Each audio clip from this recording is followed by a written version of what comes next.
Salut à tous, c'est Katoun. Aujourd'hui, ma télé et moi, on va faire le tag Netflix. Oui, oui, il existe.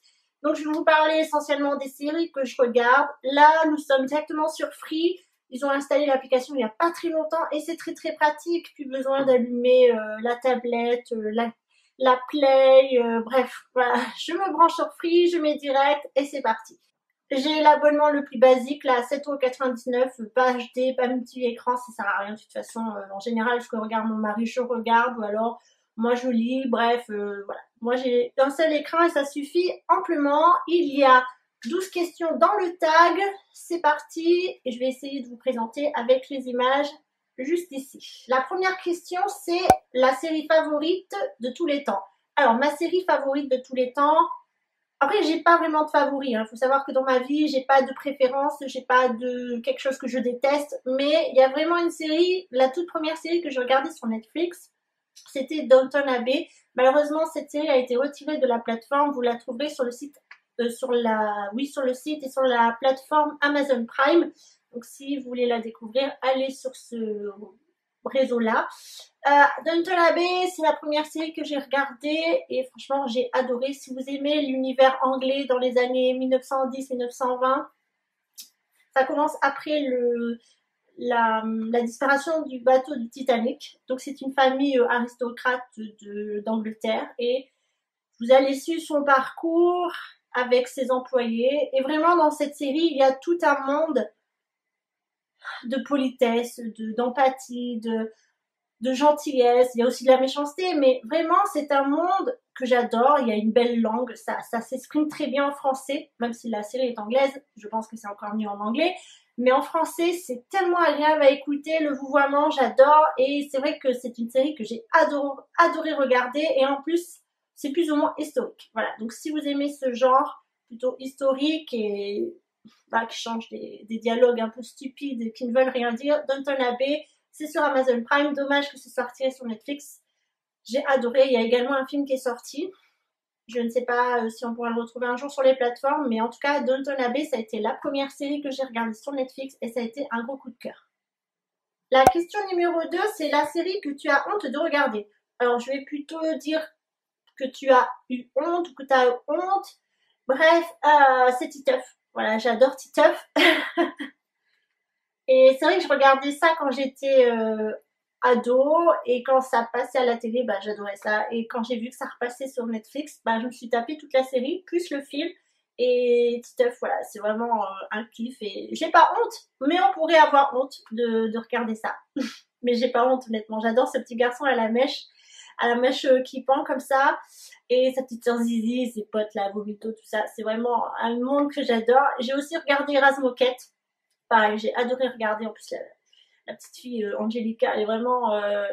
Angelica ou Angelina? Angelica, je crois. Elle est vraiment... Enfin, j'adore. C'est une peste, mais j'adore. Donc voilà, ça, c'est une des séries. On peut appeler ça des séries, puisqu'il y a plusieurs épisodes d'affilée que j'adore. On pourrait avoir honte, mais j'ai quand même pas honte. Pour la question numéro 3, ce sera ton personnage de série préféré. Alors comme je vous ai dit, j'ai pas de personnage préféré dans les séries, j'ai pas de série préférée, mais c'est vrai qu'il y a quelques-uns qui se distinguent. Dans Gotham, vous avez Pingouin. Pingouin, j'adore ce personnage, je l'adorais déjà dans Batman, quand Gotham est sorti, c'est encore mieux. Il n'a rien à voir dans les films, dans la série, il est plutôt mince et tout, alors que dans les films, il est plutôt costaud. Bref, voilà, Pingouin, j'adore, c'est un des méchants que j'aime et j'adore. Et il y a aussi le Dr Watson dans Sherlock.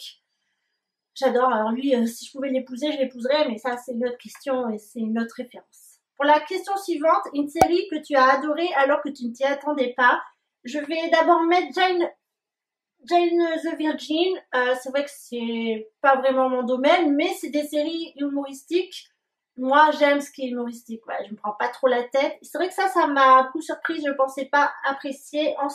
J'ai également beaucoup apprécié Gilmore. Ça, c'est un monde. Enfin, c'est une adolescente avec sa mère. Voilà, tout simplement. On va suivre leur histoire. La jeune fille est plutôt, elle est surdouée. C'est une élève modèle dans tout point de vue. Et voilà, on va la croiser dans sa vie. On va suivre son évolution. C'est son parcours scolaire et elle, on va voir aussi son évolution, surtout amoureuse, qui est très très perturbée. Ça, j'ai beaucoup aimé. Règne. Alors Règne, c'est plutôt historique. C'est des faits historiques, mais c'est romancé. Hein. Ils reprennent les bases, mais ensuite, c'est beaucoup romancé. Donc, c'est l'histoire de Marie Stuart, reine d'Écosse, qui était l'épouse de François II en France. Alors, François II a vécu que 2 ans. Enfin, je veux dire, le règne de François II a vécu que 2 ans. Et donc, après, elle va repartir en Écosse, puisqu'elle est reine d'Écosse. Et voilà, si vous aimez tout ce qui est historique, mais en même temps épopée d'amour, de haine, de la guerre, c'est très soft, hein. Il y a aussi du sexe à l'intérieur si vous aimez ça. Moi, j'ai beaucoup aimé, c'était une vraie surprise. Et enfin, je crois que c'est aussi une belle surprise, c'est pas trop mon genre, c'est Sherlock. Sherlock, c'est Sherlock Holmes tout simplement, mais revisité dans les années, enfin, je dirais que dans le 21e siècle, 21e siècle, qui s'ouvre à la technologie, et c'est vraiment très très bien fait, j'adore. Franchement, si vous aimez tout ce qui est policier ou pas, Sherlock, c'est indémodable, ça marche toujours, et franchement, cette version-là, c'est la meilleure pour moi. Je peux pas regarder les autres versions, c'est pas possible. Quand vous avez regardé Sherlock ici, vous avez tout vu. Voilà, vous avez vu la meilleure série qui existe. Pour la question suivante, c'est la série de ton enfance. Alors moi, je regardais pas vraiment, enfin si, j'ai des séries de mon enfance, mais elles sont pas sur Netflix. Donc, ce sera surtout Glee. Voilà, je regardais quand j'étais adolescente, ça passait sur W9, et quand j'ai vu que la série revenait sur Netflix, j'ai tout vu. Voilà, c'est une des séries que j'ai vues et que j'adore regarder parce que c'est musical. Je vous en ai déjà parlé, mais c'est sous forme de comédie musicale. Et franchement, si vous aimez ce domaine-là, allez-y, c'est un groupe d'adolescents qui s'inscrit dans une chorale aux États-Unis, dans un lycée, et le Glee Club, c'est le club des losers dans ce lycée-là. Et voilà, ils vont reprendre des musiques, voilà, tout simplement. C'est une chorale, ils font des spectacles et ils ont des concours à gagner également, départemental, régional et national. Voilà, il y a 5 saisons ou 6 saisons, et franchement, si vous aimez, ça n'est pas trop comédie musicale, hein, mais parfois ça peut l'être. Mais si vous aimez ce genre de truc, allez-y parce que c'est des tubes qui reprenaient dans les années 2010-2015, je crois. Américain, bien sûr, mais c'est vraiment bien fait et moi j'adore. Question suivante, ton crush dans le monde des séries. Alors mon crush, j'ai un coup de cœur, c'est le Dr. Watson dans Sherlock. Franchement, ce personnage, même l'acteur, hein, c'est un tout. Alors, il peut être âgé pour certains, mais voilà, je pense qu'il doit avoir 40 ans. Le type, il a un charme de fou. Si je regarde la série, c'est aussi à cause de lui, de Dr. Watson. Cet acteur est très connu, il a joué dans Le Hobbit. Franchement, avant je le voyais pas, mais depuis que j'ai vu Sherlock, je ne vois que lui. Et c'est un vrai coup de cœur. Quand j'ai su qu'il allait se marier dans la série, j'étais triste. Je voulais être je voulais être sa femme. Voilà, c'est vraiment un gros coup de cœur. J'adore son charme. Il a tout pour plaire, ce type. Il a tout pour plaire et il a tout pour me plaire, ça c'est sûr. Alors, question suivante. Une série que tu as abandonnée après plusieurs saisons. Alors, c'est The Murder. Murder, c'est... je me rappelle plus comment elle s'appelle. Annelise, je crois, un truc comme ça. C'est une femme noire qui est professeure dans une faculté américaine et qui est également une grande avocate américaine. L'histoire débute sur un meurtre d'une jeune femme et c'est des flashbacks en fait. Dans chaque épisode, vous revenez sur un flashback et à la fin vous découvrez qui a tué la personne. C'est assez difficile à décrire, mais c'est très intéressant. J'ai abandonné au cours de la saison 2 parce que ça devenait plutôt violent et c'est vrai que j'aime pas regarder des choses très violentes. Voilà, j'ai un esprit qui est plutôt... Enfin, je rêve après des choses que je regarde, donc je préfère les choses soft. Mais c'est une très bonne série, je vais reprendre, mais pas le soir. Je vais reprendre, mais pas le soir. J'ai hâte de terminer là, la saison et je crois qu'ils ont fini la série. Voilà, vous avez 5 saisons. Et franchement, c'est bien fait, c'est bien fait. Vous avez chaque épisode un flashback jusqu'au moment où, comme je vous ai expliqué, vous tombez sur le tueur. Et la première saison est très accrochante. Hein. Vous voulez vraiment aller jusqu'au bout, voir qui a tué cette jeune fille et pourquoi les autres. Enfin, il y a beaucoup de meurtres hein, dans cette série. Il y a beaucoup de meurtres comment dire, il y a un fil rouge dans la série, dans la saison. Chaque saison a un fil rouge et il y a plusieurs enquêtes. Et vous apprenez aussi comment faire un meurtre parfait. En gros, c'est ça. Parce qu'elle est avocate et elle explique... son rôle, c'est d'expliquer ses combats, ses jugements, comment elle a fait pour toujours gagner ses procès. Voilà. Et donc, elle explique. Ça, c'est ses étudiants qu'elle mène chez elle. et elle leur donne des cours et en même temps elle leur donne des enquêtes et c'est à eux de faire les enquêtes pour elles. Bref, j'espère que vous avez compris, c'est un peu confus mais la série est un peu confuse au départ. Mais ensuite on s'accroche bien, c'est juste que c'est un peu trop violent à mon goût dès qu'on passe la saison 2. Orange is the New Black, au début j'adorais, j'étais accro comme tout le monde je pense. Et puis j'ai arrêté parce que ça a été long. Je crois que c'est la saison 3 ou 4 que j'ai arrêté. C'était vraiment long. Il se passait plus rien. Ils étaient en guerre dans la prison. Pour moi, c'était fade. Voilà, j'ai arrêté à ce moment-là. Sinon, la saison 1, franchement, elle était parfaite. La saison 2, ça commençait un peu à dérailler. Mais alors, saison 3, c'était... non, c'était vraiment plus possible. C'était trop lent, trop d'épisodes pour rien. Et ça m'a clairement saoulée. Donc, je sais pas si un jour je vais reprendre l'épisode, mais clairement, Orange is the New Black, c'est bien jusqu'à la saison 2. Après, c'est trop lent. Ta plus grande folie pour l'amour d'une série? Alors, je suis pas trop quelqu'un qui collectionne les trucs, mais c'est vrai que Friends, quand je vais chez Primark, en général, j'achète toujours un t-shirt, un pull, un truc comme ça. Vous voyez, j'ai acheté celui-ci pour moins de 10 euros. Voilà, je pense que c'est les seules folies que je peux faire pour une série. Friends, c'est vraiment ma génération, j'adore.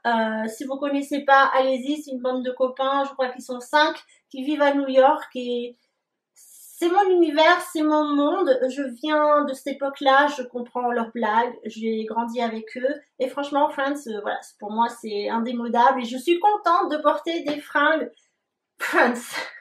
La série que tout le monde aime sauf toi, c'est Outlander. Voilà, je crois qu'on a regardé 2 épisodes et je déteste. Pour moi, cette série, si vous enlevez les scènes de sexe, il reste 10 minutes. 10 minutes sur 40 minutes, voire 50, c'est insupportable. Ça me saoule, je déteste. Quand il y en a trop, c'est vraiment quelque chose, ça me gave. Alors ça, c'est bien, l'histoire elle est bien, mais il y a trop de sexe. Voilà, c'est pas possible. Moi, je regarde pas une série. Si j'ai envie de regarder du sexe, je regarde un film porno. Ça, c'est pour moi, c'est Outlander, c'est bien, mais 10 minutes, pas plus. Une série que tu as déjà revue une fois en entier. Alors, je ne regarde pas... Je suis pas du genre à re-regarder une série. Une fois que je l'ai finie, bah, je passe à la suivante. Mais Glee, je l'avais déjà vue à la télé, que je vous ai expliqué sur W9, et c'était un vrai plaisir de la revoir sur Netflix. Donc, je dirais que c'est Glee. Et enfin, la dernière question, les séries que tu suis en ce moment. Alors ça, c'est tout ce qu'on suit. Je regarde The Circle Game États-Unis. Voilà, donc c'est une télé-réalité version Netflix tout simplement. Ce sont 8 influenceurs qui vivent chacun dans un appartement. Les appartements se trouvent dans un immeuble commun. Ils ne se voient pas, ils ne peuvent pas sortir. Ils sont chacun isolés dans leur appartement, ils sont confinés. Et ils doivent s'apprendre à se connaître grâce aux diffusions, aux images qu'ils diffusent. Alors, il y a des personnalités réelles et des personnalités qui vont se donner une nouvelle identification. En gros, c'est ça. Et donc, celui qui est le moins populaire, eh ben, il dégage et passe au suivant. Voilà, je suis qu'au début, hein. On ne sait pas plus. Et ensuite, la série que je veux terminer, c'est The Crown. Donc ça, c'est l'histoire de la reine d'Angleterre actuelle, Elisabeth II. Là, je suis à la saison 3, épisode 8. Voilà, moi, je vous l'ai dit, j'aime tout ce qui est historique. Et évidemment, j'adore. Voilà, j'adorais l'actrice Claire Foy dans la saison 1 et 2. Pour moi, c'est une très bonne actrice. Et évidemment, il faut évoluer le personnage, donc ce n'est plus elle. Mais franchement, ça va, on s'habitue à la nouvelle reine d'Angleterre. Et si vous aimez ce domaine vraiment historique, allez-y. Et enfin, on a aussi La Casa des Papel, saison quoi? Saison 4? Saison 3? Je sais plus sous quelle saison je suis, mais c'est très lent, hein. Franchement, ils attaquent la Banque d'Espagne, si je me trompe pas, et j'ai du mal. Donc j'ai hâte de terminer les épisodes pour passer à une autre série avec mon mari, parce que cette saison-là, j'y arrive pas. Voilà, je sais que c'est très populaire, mais la saison 3 ou 4, c'est vraiment pas une saison que j'aime. Et vivement qu'on passe à la suivante, parce que c'est... Non, j'aime pas. J'aimais bien les 2 premières saisons, mais là ça passe plus. Voilà, en gros, c'était le tag Netflix. Accompagner des images directement, c'est tellement plus pratique. J'espère que ça vous a plu ce petit tag. N'hésitez pas à me dire quelles sont vos séries et vos recommandations. Je serai ravie de les lire et pourquoi pas de me lancer dans une nouvelle aventure avec vous et avec eux et avec ma télé. Et peut-être avec mon canapé et mon lit, mon chat, mon mari. Bref, on se retrouve très prochainement dans une future vidéo. Je vous embrasse. À très bientôt.